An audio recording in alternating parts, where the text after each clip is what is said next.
عرب کے لوگوں کا دستور تھا کہ پیدائش کے چند دن بعد نومولود بچوں کو دودھ پلانے کے لیے دیہات میں بھیج دیا کرتے تھے تاکہ تازی آب و ہوا میں رہ کر صحت مند اور تندرست رہ سکے۔ اسی کے ساتھ مکہ شروع ہی سے انسانوں کی عبادت کا مرکز رہا ہے، جہاں ہمہ وقت لوگوں کی ایک بڑی تعداد موجود رہتی تھی۔ سب کی زبانیں اور کلچر مختلف ہوا کرتے، اسی لیے اہل مکہ اپنے بچوں کو دور بھیج دیتے تاکہ ان کی فصاحت و بلاغت پر کوئی اثر نہ پڑے۔ ان دنوں قبیلہ بنو حوازن کی کچھ عورتیں مکہ میں اسی غرض سے آئی تھی کہ مکہ والے اپنے بچوں کو ہمیں دیں گے، جس سے ہمیں کچھ رقم بھی مل جائے گی۔ ان عورتوں میں حضرت حلیمہ سعدیہ بھی موجود تھی، جو دایا کی حیثیت سے مکہ آئی تھی۔ آئیے ہم حضرت حلیمہ کی وہ روایت شروع کرتے ہیں جس میں انہوں نے مکہ آنے اور دودھ پلانے کے لیے حضور صلی اللہ علیہ وسلم کو حاصل کرنے کا واقعہ بیان کیا ہے۔ دائی حلیمہ کہتی ہیں کہ میں قبیلہ حوازن کی 10 عورتوں کے ساتھ روانہ ہوئیں۔ ہم سب دودھ پلانے کے لیے بچے حاصل کرنے نکلے تھے۔ یہ سال بہت خشک سالی اور قحط کا سال تھا اور ہماری سواری کا خچر کمزور ہو گیا تھا۔ ہمارے پاس ایک بوڑھی اونٹنی تھی جس کے تھنوں میں ایک قطرہ دودھ بھی نہیں رہا تھا۔ دائی حلیمہ کہتی ہے کہ ہم کبھی پوری رات آرام سے سو نہیں سکتے تھے کیونکہ ہمارا بچہ بھوک سے روتا اور بلکتا رہتا تھا۔ مجھ میں بھی اتنی طاقت نہیں تھی کہ بچے کو دودھ پلا سکوں اور جو اس کو کافی ہو سکے، اور نہ ہمارے اونٹوں کے تھنوں میں ہی دودھ تھا جس سے بچے کا پیٹ بھر سکتا، یعنی اتنا دودھ نہیں تھا جسے پی کر بچہ سر اٹھا سکتا اور سیراب ہو کر آرام سے پڑھ سکتا۔ دائی حلیمہ کہتی ہیں کہ اس کے باوجود ہمیں امید تھی کہ اطمینان اور فراغت حاصل ہوگی، چنانچہ میں اپنے اسی کمزور خچر پر سوار ہو کر روانہ ہوئی۔ نتیجہ یہ ہوا کہ میں اس کمزور اور دبلی پتلی اونٹنی کی وجہ سے قافلے سے بہت پیچھے رہ جاتی تھی، جس سے سب لوگ پریشان ہوتے تھے۔ آخر ہم لوگ مکہ پہنچے اور دودھ پینے والے بچوں کو تلاش کرنے لگے۔ ایک دوسری روایت میں ہے کہ عبد المطلب خود حضور صلی اللہ علیہ وسلم کے لیے دودھ پلانے والی تلاش کرنے کے لیے نکلے اور انہیں دائی حلیمہ مل گئی۔ دائی حلیمہ کہتی ہے کہ مجھے عبد المطلب ملے اور کہنے لگے تم کون ہو؟ میں نے کہا کہ میں قبیلہ بنی سعد کی ایک عورت ہوں۔ انہوں نے پوچھا تمہارا نام کیا ہے؟ میں نے کہا حلیمہ۔ یہ سن کر عبد المطلب مسکرائے اور بولے واہ واہ، سعادت اور حلم یعنی خوش بختی اور بردباری و شرافت دونوں ایسی خوبیاں ہیں جن میں زمانے کی بھلائی اور ہمیشہ ہمیشہ کی عزت ہوتی ہے۔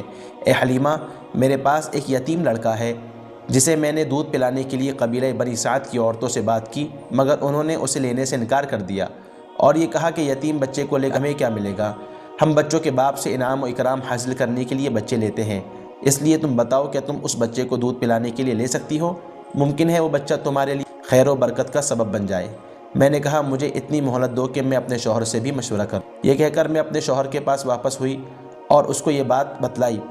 اس بات کو سن کر ایسا لگا جیسے اللہ تعالیٰ نے اس کا دل خوشی اور مسرت سے بھر دیا، چنانچہ اس نے فوراً کہا کہ حلیمہ اس بچے کو لے لو۔ میں اسی وقت عبد المطلب کے پاس واپس پہنچی تو دیکھا کہ وہ میرے انتظار میں بیٹھے ہوئے ہیں۔ میں نے ان سے کہا لائیے بچے کو دے دیجئے۔ یہ سن کر عبد المطلب کا چہرہ خوشی سے چمکنے لگا۔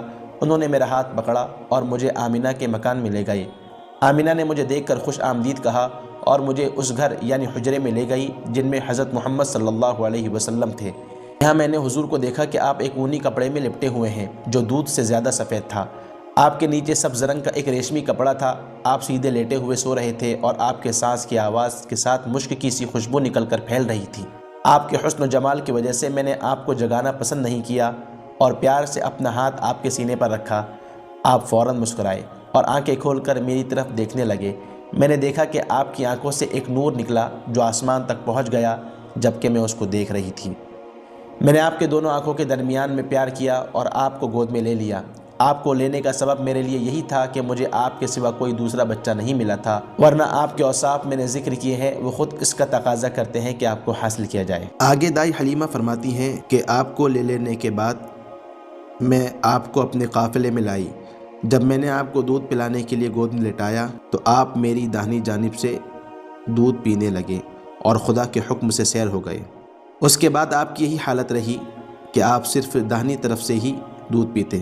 پھر حضور کے بعد آپ کے بھائی یعنی دائی حلیمہ کے بیٹے عبداللہ نے بھی دودھ پیا اور سیر ہو کر سو گئے، حالانکہ اس سے پہلے اس کے بھوکا رہنے کی وجہ سے خود ہم بھی نہیں سو سکتے تھے، یعنی اس کا نہ سونا بھوکے رہنے کی وجہ سے ہوتا تھا۔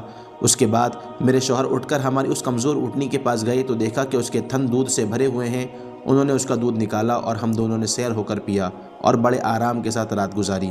صبح کو میرے شوہر مجھ سے کہنے لگے، حلیمہ کیا تمہیں معلوم ہے خدا کی قسم تم بڑا مبارک بچہ لائی ہو؟ میں نے کہا واللہ میری آرزو یہی ہے۔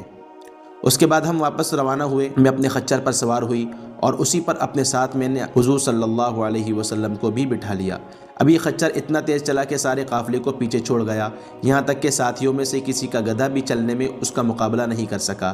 آخر میری ساتھی دایا مجھے کہنے لگی، اے حلیمہ تمہیں کیا ہو گیا؟ اتنا تیز مت چلو، ذرا ہمارا بھی خیال رکھو۔ کیا یہ وہی خچر نہیں ہے جس پر تم آئی تھی اور جسے ایک ایک قدم چلنا مشکل ہوتا تھا؟ آگے دائی حلیمہ فرماتی ہیں، آخر ہم بنی سعد کی بستی میں پہنچ گئے۔ اس وقت میرے خیال میں روئے زمین پر سب سے زیادہ خشک اور قحط زدہ علاقہ یہی تھا، مگر حضور کی برکت سے اس وقت سے ہم وہاں پہنچے تو میری بکریاں اس حال میں شام کو واپس گھر آتی تھی کہ ان کے پیٹ بھرے ہوتے تھے اور تھن دودھ سے لٹکے ہوتے تھے، چنانچہ ہم ان کا دودھ دوتے اور جتنا دل چاہتا پیتے۔ حالانکہ خدا کی قسم دوسروں کو قحط کی وجہ سے اپنے جانوروں میں ایک قطرہ دودھ بھی نہیں ملتا تھا اور ان کے تھن سوکھے ہوتے تھے، یہاں تک کہ گھروں میں رہنے والے لوگ ہماری قوم کے آدمیوں سے کہتے کہ آخر تمہیں کیا ہو گیا، تم لوگ اپنی بکریوں کو وہیں کیوں نہیں چراتے جہاں بنت ابو ذؤیب یعنی حلیمہ کی بکریاں چرتی ہے؟ مگر ان کی بکریاں اس حال میں چرتی کہ وہ بھوکی رہتی اور دودھ سے خالی ہوتی، جبکہ میری بکریاں پیٹ بھر کر چرتی، خوب دودھ دیتی۔ ہمارے اوپر اللہ تعالیٰ کے فضل سے یہی خیر و برکت رہی کہ حضور کی عمر کے 2 سال گزر گئے۔ آپ اتنی تیزی کے ساتھ بڑھ رہے تھے کہ عام بچے اس طرح نہیں بڑھتے، چنانچہ 2 ہی سال کی عمر میں آپ ایک تندرست اور مضبوط لڑکے معلوم ہوتے تھے۔ اگر آپ کو ویڈیو اچھی لگی ہو تو ویڈیو کو لائک کریں، شیئر کریں اور ہمارے چینل ڈیلی اسلام کو سبسکرائب کریں۔